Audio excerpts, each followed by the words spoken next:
Just to briefly introduce this week's conversation with Better World leader Sherif Hassanein. Sherif leads Panasonic's cold chain business across Asia Pacific, and in this conversation what you can learn is essentially what he has kept consistent as a leader, particularly around balance, but also his role in developing others to go on and lead better in his organization or elsewhere, and that these two things have actually made him successful rather than being things that he's learned as he's become successful, as well as how the Panasonic cold chain business overall is contributing in two key ways to make our world better overall. Have a look at this brief extract. Yeah, it's always been a puzzle in my mind why we get sucked into this obsession of being at work such long hours when the solution seems so obvious looking back, and I think people do as they see. So what I'm very pleased to see is others following the same path, and also not taking calls till the next morning and switching off at weekends, and we're all better for it. So I think leading by example and setting the tone, I think allows others to follow suit.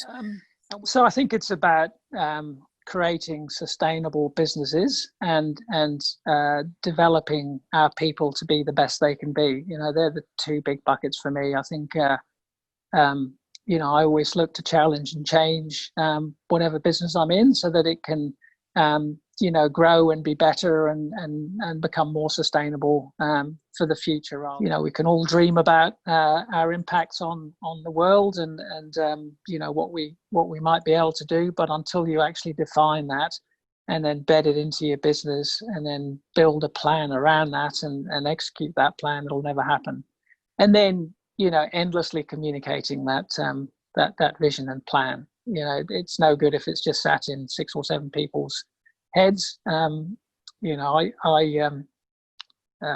make a point of repeatedly referring back to our vision and mission in every single presentation we do, whether it's a town hall, a roadshow, a written communication, and I get a lot of pleasure out of people saying to me, "Oh, not that strategy again," or "not that slide," because it means we're getting there. So communicating that, particularly if it's different to what people are used to doing now, is absolutely key. Yeah, so we've got 7 Hussman behaviours, and I love them all, but the ones that I'd call out as my favourites. One is respectful courage. I think speaking your mind and calling issues or behaviours out is really important, but doing it in a respectful way so that the message lands in the right way. So that's one for me. Challenge and change is at the core of everything I do. I think if you carry on doing what you're doing now, you won't be here in 5 years' time. So always looking above the horizon and challenging the business and changing in the right way is a really important behavior for me.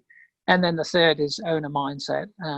If you treat your business or your function or your area of activity as your own, then I think the outcomes are much more powerful.